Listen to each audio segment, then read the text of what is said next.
Hey, thanks so much for being here and watching this video. If you enjoy this kind of content, I'd really appreciate it if you subscribed. I'm working toward hitting 1,000 subscribers, and your support truly makes a difference. Don't forget to leave a like so more people can discover this story. Every video I make takes time, effort, and a lot of care just for you. Feel free to share it with your friends and make sure to stick around until the end.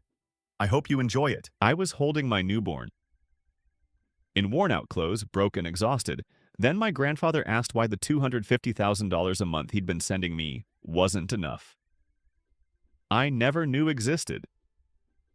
The crack in his composure didn't come from grief. It came from math that suddenly didn't add up. And once it started, it didn't stop. My grandfather was still on the phone when the door opened behind him, but I barely registered it at first. My entire body had gone cold in that slow, creeping way that starts in your chest and spreads outward. Not panic. Not yet. Something quieter. Something worse. Get me Patricia, now. He didn't raise his voice. He didn't need to. I'd heard that tone before. Once when a contractor tried to cut corners on a property deal. Another time when a partner at his firm got caught moving money where it didn't belong. That voice didn't argue. It ended things. I shifted slightly in the hospital bed, trying not to wake my daughter.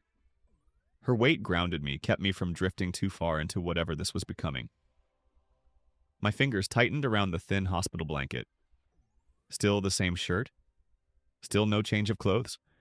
Still nothing. Grandpa, I started, but the word dissolved before it reached him. He stood now, pacing once across the small room, phone pressed tight to his ear. His free hand flexed like he needed something to hold, something solid. Yes, I don't care where she is. You tell her Edward Ashworth is waiting. A pause. His jaw tightened. Now. He ended the call without another word. The silence that followed felt deliberate. Heavy. Like something was being assembled piece by piece and none of us could see the full shape yet. That's when I noticed who had come in. Mark stood just inside the doorway, one hand still on the handle like he hadn't fully committed to entering. His expression was off. Not concern, not confusion. Something more measured, like he was calculating before reacting.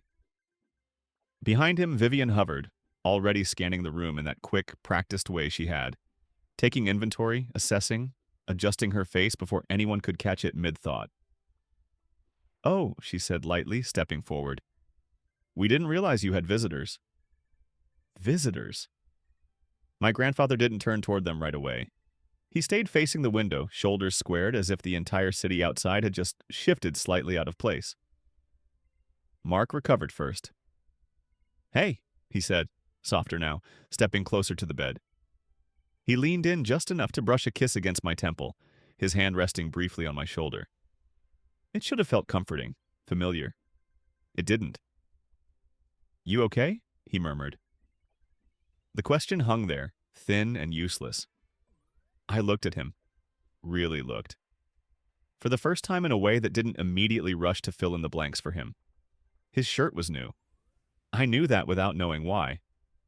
The watch on his wrist different from the one he wore last week. Subtle but not invisible. I'm fine, I said, but my voice didn't cooperate. It came out flat, distant. Grandpa turned then, slowly. His eyes moved from me to Mark, to Vivian. And something in the room tightened another notch. Mark, he said, calm, almost polite. Good to see you. Mark smiled, that same easy, practiced curve that had worked on me for months. Of course, we came as soon as we could. Traffic was, sit! It wasn't loud, it wasn't forceful, but it wasn't a suggestion. Mark paused, just for a fraction too long, before pulling the chair from the corner and sitting down. Not next to me. Not close enough to touch. Just positioned. Vivian remained standing. I'm sure there's been some misunderstanding, she said quickly, her voice smooth, already filling the space before anyone asked her to. Claire's been under a lot of stress and hospitals. Well, they can be overwhelming.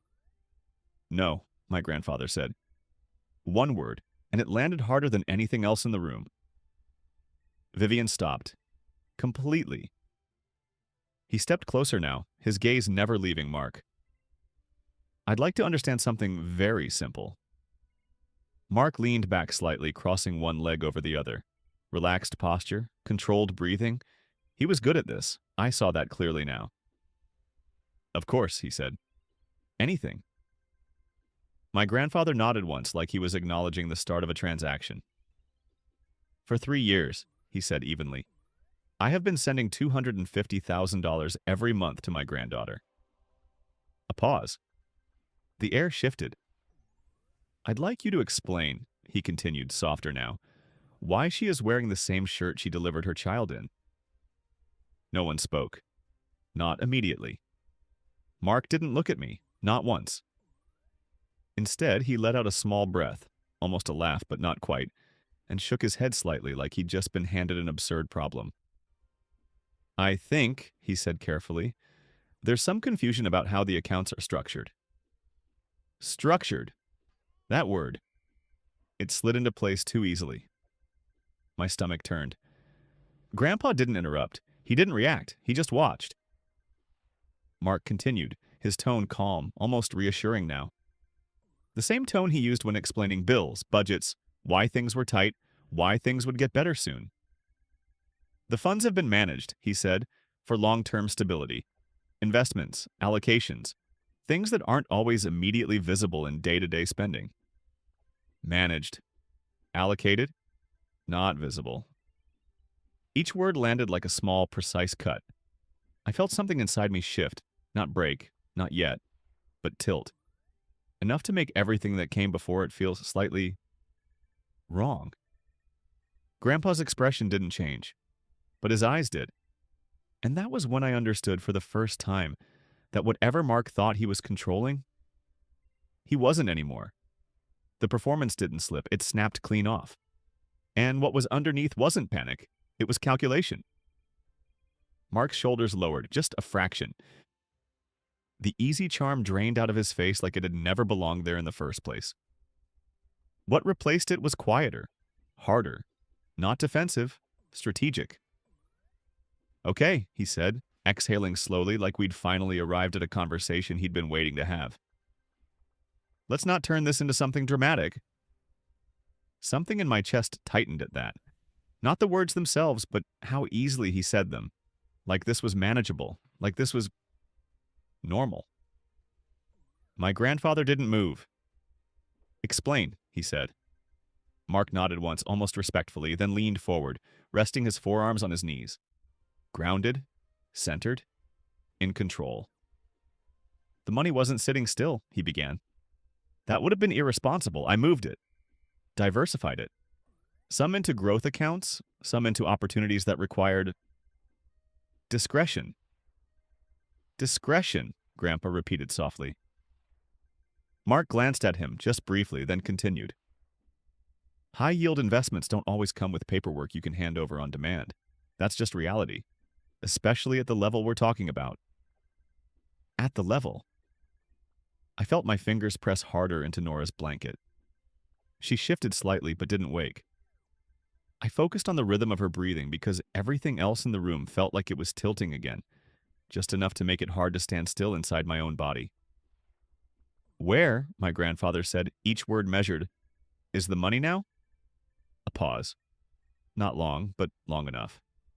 Mark leaned back this time, crossing his arms loosely. A different posture, more distance. It's tied up.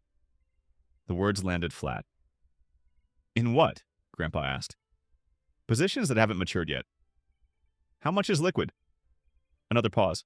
Smaller this time, but sharper. Not all of it, Mark said carefully. That wasn't an answer. Grandpa took one step closer. Not aggressive, not rushed, just inevitable. How much? Mark's jaw tightened, just slightly. Enough to cover immediate needs. My stomach dropped. Immediate needs. I thought about the hospital bill. The parking receipts. The way I'd stood in the grocery store 2 weeks ago, putting things back one by one because the total had crept higher than I expected. Immediate needs. Say the number, Grandpa said. Mark didn't. Instead, he shifted his gaze to me. And for the first time since he walked in, he really looked at me. Not as his wife, not as the person he kissed on the forehead before my shifts, but like I was part of the equation now, a variable that had changed. "Claire," he said, softer, almost patient, "you knew I was handling things. You trusted me to build something for us. That's what this is." Us. The word felt wrong, hollowed out. "I trusted you to pay the electric bill," I said. My voice surprised me. It wasn't loud. It wasn't shaking anymore. It was steady. "And you told me we couldn't." Silence. Vivian stepped in again, quicker this time, like she saw something slipping and needed to catch it. "This is being blown out of proportion," she said, her tone sharpening just enough to cut through the air. "Claire, sweetheart, you've always been cautious with money. Mark was trying to elevate your situation, create stability beyond—" "By hiding $8 million?" I asked. She didn't flinch. "By managing it properly," she corrected. Properly. The word echoed in my head in a way that didn't settle. Grandpa's hand moved, just slightly, but I saw it. The way his fingers curled, then relaxed again. Control. Deliberate. "Mark," he said, quieter now, which somehow made it worse, "you will give me a full accounting, every transfer, every account, every asset." Mark didn't answer right away. He looked at Vivian. Just a flicker. A glance. But it was enough. Something passed between them. Silent, fast, practiced. And suddenly I understood something I hadn't let myself see before. This wasn't just Mark. It never had been. "I'll have my people send over documentation," Mark said finally. "There's no need to escalate this." No need. Grandpa's expression didn't change. "It is already escalated," he said. Another silence. Thicker now, pressing in from all sides. Nora stirred again, a small sound escaping her before she settled back against me. I adjusted her instinctively, my body moving without thinking. The only thing in this room that still made sense. Mark watched that movement, and something in his face shifted again. Not guilt, not even concern. Assessment, like he was recalculating risk. "I think," he said slowly, "we should all take a breath before making decisions we can't undo." That word. Undo. It hung there because something had already been done. Something that wasn't going to be reversed with a conversation or a spreadsheet. Grandpa reached for his phone again, and this time, when he unlocked it, Mark leaned forward. "Edward," he said, sharper now, the first real edge breaking through, "you need to understand what you're about to set in motion." Grandpa didn't look up. "I do," he said. And for the first time, Mark hesitated. The mask didn't crack. It dropped completely. And what replaced it wasn't desperation. It was entitlement. "Fine," Mark said. His voice flattened in a way I had never heard before. Not raised, not emotional, just stripped. Like whatever version of him I had been married to had stepped aside for something colder. "Fine. Yes, I used it. Because I earned it. You have no idea what I do, what I manage, what it takes to—" "Stop talking." My grandfather didn't raise his voice, but Mark stopped. Instantly. Like the sentence had been cut mid-wire. The room held still around that silence. Then Grandpa turned to me. "Pack a bag," he said. No hesitation, no softness, just direction. "You and Nora are coming home with me tonight. My attorneys will handle the rest." Something inside me tried to resist. Not the words, but the speed. The finality. This wasn't a conversation anymore. It was a decision already in motion. Vivian moved first. She grabbed his arm, actually grabbed it, and that was when I saw it. The first real fracture in her composure. Not loud, not dramatic, but visible. In the tightness of her mouth, in the tendons standing out in her neck. "Edward, please," she said, her voice thinning at the edges. "You'll destroy him. He has a reputation, a career, people who depend on him. If you do this..." Grandpa looked down at her hand on his sleeve, then back at her face. He robbed his pregnant wife, he said evenly. He can keep whatever reputation survives that. Vivian let go. Not slowly, not gracefully, just released. No one spoke after that. Not Mark, not me, because there wasn't anything left to negotiate. We were back in Savannah by 11 p.m. The drive blurred past me in pieces. Highway lights, gas stops, the steady hum of tires, but none of it really registered. I held Nora the entire time, even when my arms ached, even when my grandfather gently suggested the car seat. I needed something real in my hands, something that hadn't been managed. My old bedroom looked exactly the same. Same quilt, same lamp, same soft dip in the mattress where I used to sit as a teenager, staring out at the oak tree I'd climbed so many times I knew which branch would hold my weight without looking. Nothing had changed, which made it worse. I sat on the edge of the bed with Nora against my chest and felt it settle over me. Not grief, not yet. Something heavier. The kind of exhaustion that doesn't come from lack of sleep. The kind that comes from holding something enormous without knowing you're holding it. And then finally putting it down. The next morning, my grandfather introduced me to Patricia Mercer. She didn't waste time on warmth. 57. Silver hair pulled back tight. Charcoal suit that fit like it had been measured to the inch. She shook my hand once, firm, then sat across from me at the dining table with a folder thick enough to stop a door. "Tell me everything," she said. "Start at the beginning. Don't editorialize." I did. 40 minutes. I talked about the joint account, the budgeting, the way Mark handled everything, the grocery math, the night shifts, the Napa trip, the packages, all of it. She didn't interrupt, didn't nod, just wrote. When I finished, she asked 3 questions. Precise. Surgical. Then she closed her pen. "Good," she said. "Now let me tell you what we already have." She opened the folder. Paper slid against paper in a way that sounded louder than it should have. 3 years of wire transfers, she said, turning the first page toward me.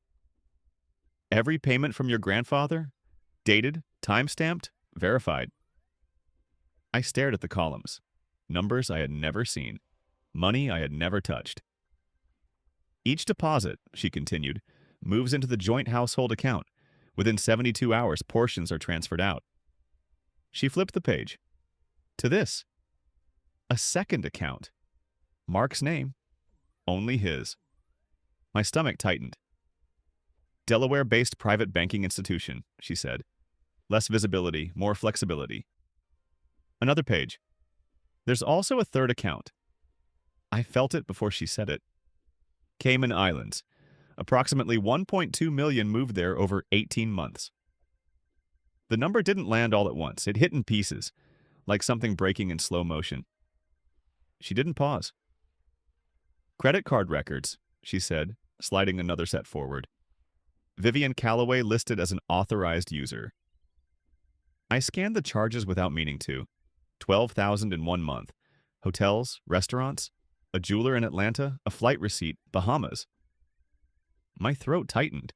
I remembered sitting in my OB's office asking if I could delay a test because of the GoPay. She turned another page. This, she said, quieter now, is what makes everything else unnecessary.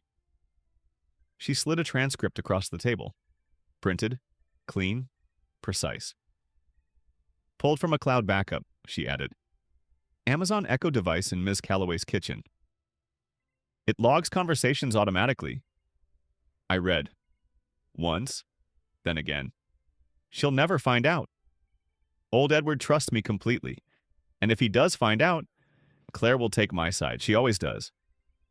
The words didn't feel real. Not at first. Then too real. My vision blurred at the edges like the room had shifted just slightly out of focus. Are you all right? Patricia asked. Keep going, I said. My voice sounded distant but steady. She nodded once.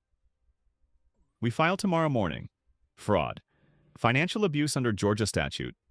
Civil theft. Each word landed with weight. Simultaneously, she continued, At 9 a.m. sharp, my office will release a statement to 3 financial news wires.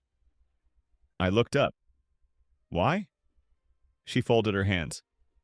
Mr. Calloway closed a 7-figure investor deal last Tuesday. Venture capital group out of Atlanta. 3.4 million committed. Second tranche pending. A pause. Those investors have a right to understand who they're doing business with. My heart started beating faster. Not panic, momentum. Will it hold up? I asked. The transcript alone would, she said. The financials are conclusive. The offshore account introduces a separate federal issue. That call has already been made. Made. Already. She closed the folder. By noon tomorrow, she said, every phone in Mark Calloway's life will be ringing. A small pause. And for the first time in 3 years, he won't have an answer. That night, I sat in my grandfather's kitchen at 1:30 a.m.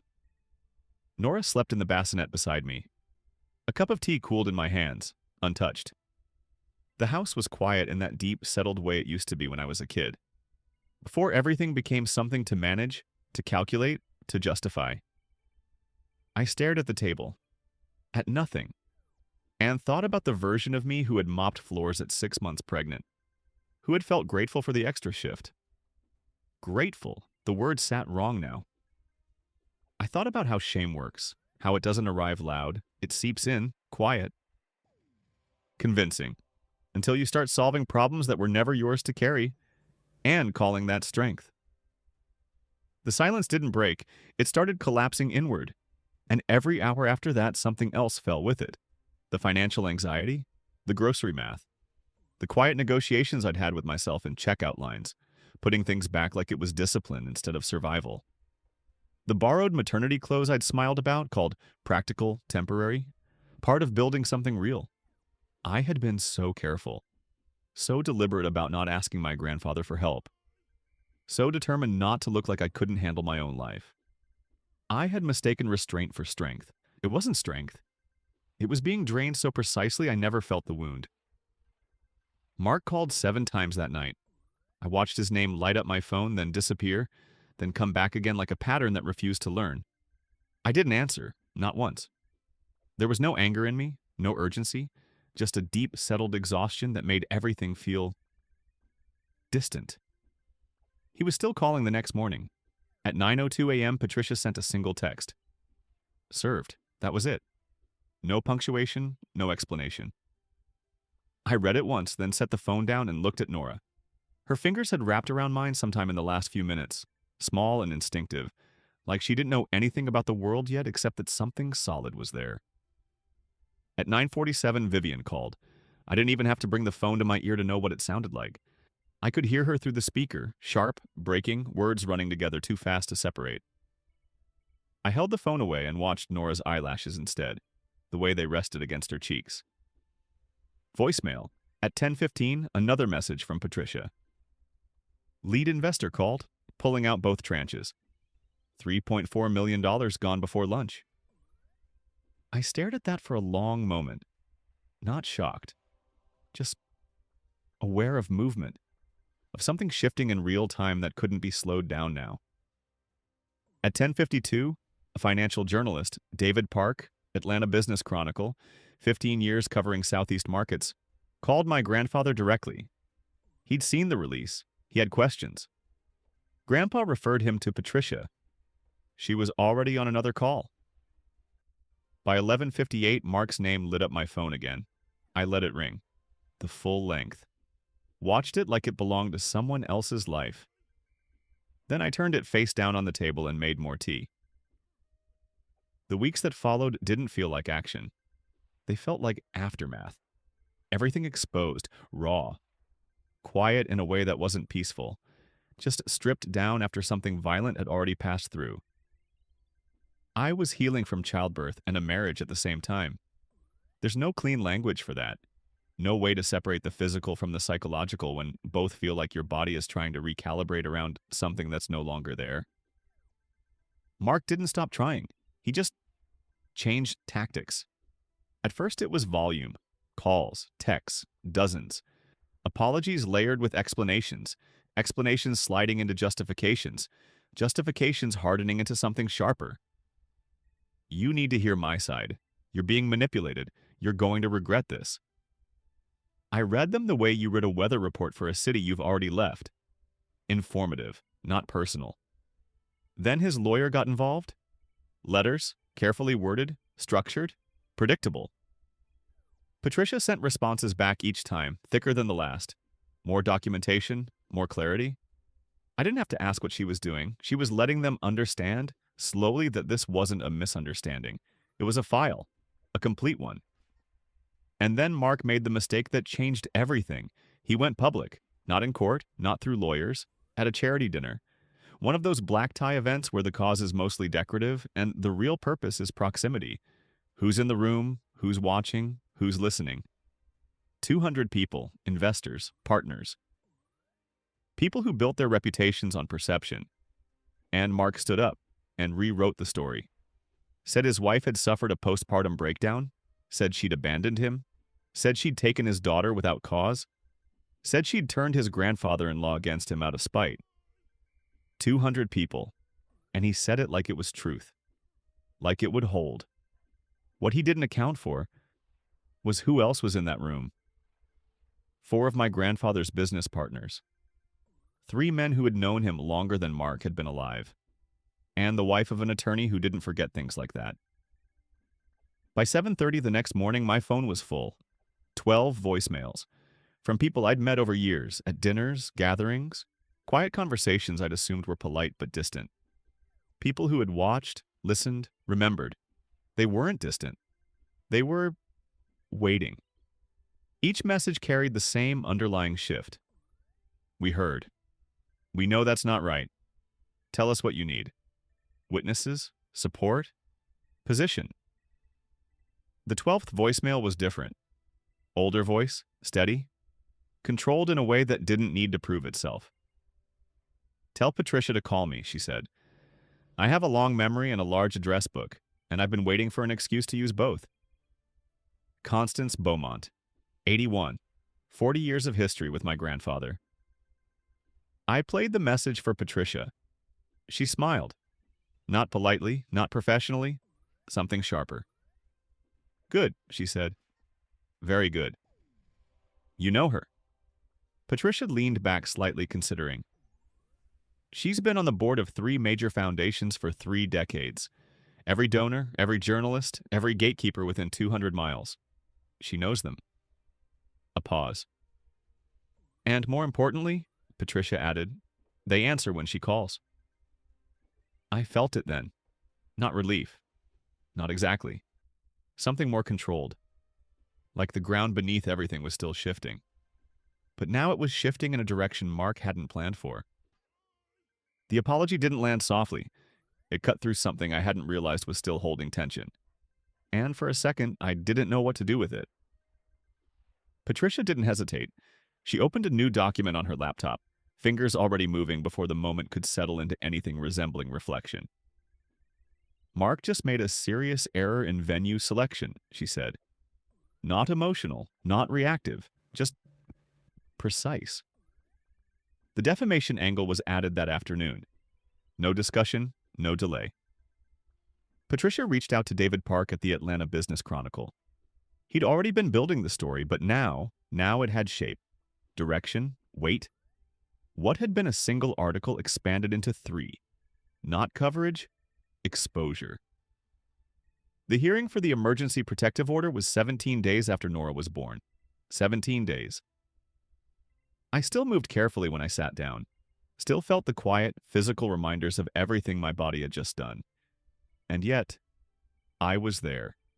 In a courtroom that didn't feel dramatic, just efficient, wood-paneled, clean lines. A place designed to process damage without reacting to it. Judge Diane Okafor presided. 11 years on the Chatham County bench. Patricia had described her in one sentence the night before. She doesn't tolerate financial abuse when the evidence is clean, and she has no patience for people who mistake confidence for immunity. Mark arrived with his attorney, Gerald Hastings. Expensive suit, controlled posture. The expression of someone who had already read the file and quietly decided how far he was willing to go for it. Not far. Patricia didn't waste time. Exhibit A through M wire transfers, account records, the Delaware account, the Cayman account, credit card statements, the Echo transcript, each one placed with the same steady rhythm. Not rushed, not emphasized, just undeniable. Hastings objected twice. Technical objections. Procedural. Judge Okafor didn't sustain either. When it was their turn, Hastings stood, adjusted his jacket, and delivered an argument that was, on the surface, clean. Complexity of financial management, high net worth structures, marital consent, shared accounts. It sounded reasonable until it didn't. Because there was no answer for Exhibit G, the transcript, no explanation that didn't collapse under its own wording, and Exhibit L, the offshore account. By then, a federal investigator, Agent Thomas Riley, IRS Financial Crimes, had already flagged it independently. Parallel track, separate consequences. Hastings knew it. You could see it in the way he didn't lean too hard on that part of the argument. Judge Okafor granted the emergency order, no hesitation. Then she did something Patricia later told me was unusual.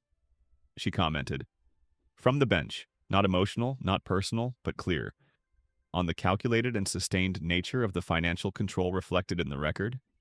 Calculated, sustained, words that don't leave much room for reinterpretation. Mark didn't look at me when we walked out. I hadn't expected him to, but I noticed anyway. The Business Chronicle piece ran on a Thursday. David Park's byline sat above the fold. The other account. How a Savannah finance manager redirected $8 million in family funds. Over 3 years, it wasn't dramatic. It was worse. Careful. Sourced, specific. It named the Delaware account. It named the Cayman account. Quoted 3 investors. 2 who had exited, 1 who had frozen everything. Patricia's statement on my behalf was included. Measured, controlled. Hastings' response was 4 sentences long, and said nothing. By Friday morning, the Associated Press picked it up. By Friday afternoon, it was everywhere that mattered. Financial aggregators, general news outlets, places Mark's clients read, places his peers watched. His firm had 9 employees. By Monday, 6 had resigned. Not publicly, quietly, which somehow said more. Vivian called twice during that stretch. The first time, I let it go to voicemail. The message was long. Rage sliding into pleading, then back again. Not controlled anymore. Not careful. She understood. Maybe not everything, but enough. The card? The transcript. Her name. All of it sitting in documents she couldn't talk her way out of. The second call came the day after the AP pickup. I answered. Not because I had anything to say, but because I wanted to hear which version of her would show up. The one who adjusted, or the one who pushed harder. You're destroying a good man, she said immediately. No hesitation. He was providing for your family. Everything he did. You were on his card, Vivian, I said. My voice didn't rise. Didn't shake. The one funded by the money that was supposed to pay my electric bill. Silence. Then the line went dead. 3 months later, the noise had faded. Not gone, but settled into something quieter, more permanent. I was sitting on my grandfather's porch on a Saturday morning, Nora in my lap, coffee cooling on the railing beside me. The street sounded the same as it always had. Birds, a sprinkler, a kid riding past on a bike. Normal, in a way that didn't feel naive anymore. Grandpa came out and sat beside me. Didn't say anything at first. We just watched the street, then... I want to tell you something, he said. I turned slightly. He kept his eyes forward. I should have structured it differently from the beginning. A direct account, only in your name. A pause. I trusted him because you loved him, and I used your judgment as a substitute for my own. That landed. He exhaled once. That was my failure. Grandpa, let me finish. Not sharp. Just steady. I told myself the money was a gift to your marriage. Not to you. that it should be managed jointly, that that's what a marriage is. Another pause. I told myself a lot of things that were mostly excuses not to look too closely. The honesty in that sat heavier than anything else he'd said so far. Then, finally, he turned slightly. I'm sorry, Claire. Quiet. For the cleaning job, for the grocery bills, for every moment you felt alone in that and thought it was yours to fix. My throat tightened before I could stop it. Not from the past, from how clearly I could see it now. What had been mine and what never was. The version of him I believed in didn't collapse. It just stopped existing. And once it was gone, there was nothing left to argue with. I didn't know, I said. I know you didn't, my grandfather answered. That was the whole point. We sat with that for a moment, the kind of silence that doesn't ask to be filled. It just settles. Heavy, but not suffocating. Clear in a way that didn't leave room for excuses. He counted on both of us not looking, Grandpa said finally. I nodded, because that was the architecture of it. Not force, not chaos. Just quiet control built on the assumption that trust would do most of the work for him. Patricia says the civil recovery is strong, I said. It is, Grandpa replied. Between the domestic accounts and what they're pulling back from offshore, the Cayman account's frozen. Federal side is moving. Timeline. 18 months, maybe less. He lifted his coffee, took a slow sip. The rest will come from the defamation settlement. I glanced at him. He's settling? Wants to, Grandpa said. Gerald Hastings called Patricia last week. Tried to push for it before discovery. And? She said no. Something in his expression shifted. Not quite a smile, but close enough to recognize. Discovery would be more useful, he added. Of course it would, because discovery doesn't just recover money. It exposes everything. Gerald agreed? I asked. Quickly. That told me more than anything else. The fallout hadn't slowed. It had just spread. The AP article had picked up the charity dinner speech. Not as gossip, as context. Verified. Attributed. Placed exactly where it did the most damage. Mark's remaining professional relationships didn't fracture. They evaporated. The venture capital group didn't just pull their investment, they filed their own complaint. A second front, more pressure, more documentation being forced into the open. Agent Riley's federal investigation continued on its own timeline. Slow, but, as Patricia had put it, inevitable. Mark's firm dissolved, quietly. No announcement, no statement, just gone. As of the last correspondence, he was living in a short-term rental in Marietta. Temporary address? Temporary life. He'd filed for a modification to the protective order, requested supervised visitation with Nora. Patricia responded with conditions. Achievable if he's serious, she told me, and clarifying if he isn't. I understood what that meant. It wasn't a door closed, it was a test he couldn't talk his way through. I didn't hate him. That was the part I hadn't expected. I thought there would be anger, something sharp and clean I could move through. Something that would burn and then leave me lighter on the other side. But what I felt instead was absence. Like setting down something heavy I hadn't realized I'd been carrying, and then noticing how quiet everything felt without it. I thought about the version of me who had mopped floors in her third trimester, who had felt proud of how efficient she was, who had apologized for not visiting more, who had done math at restaurant tables and called it discipline. She wasn't naive. That word never fit. She was studied, learned, observed, and then used. There's a difference. It took me a while to hold on to that without letting it slip back into something smaller. 6 months after Patricia slid that transcript across the table, I signed a lease. Small house. 3 blocks from my grandfather. 3 bedrooms, a yard, a kitchen with a window over the sink that catches the morning light just right. I went back to work part-time, nonprofit development. Something I had stepped away from when Mark suggested I focus on the house. I'm rebuilding that now, on my own terms, slow, intentional. Nora is 6 months old. She has my grandfather's eyes, gray, steady, the kind that don't rush to judgment but don't miss much either. She's already learned something about him. If she looks at him long enough, just waits. He will eventually give in, make a face, a sound, something undignified, just to make her laugh. And he does. Every time. I don't think about Mark every day anymore. Some weeks, not at all, which feels like getting something back I didn't know I'd lost. Patricia sends updates when there are updates. Federal case, ongoing. Civil recovery, on track. Defamation, moving toward trial. Because Mark apparently still believes there's something left for him to win. Gerald Hastings' letters have changed tone. Less polished, more tired. As if even he understands where this ends. The last time I heard Mark's voice was 4 months ago. A voicemail.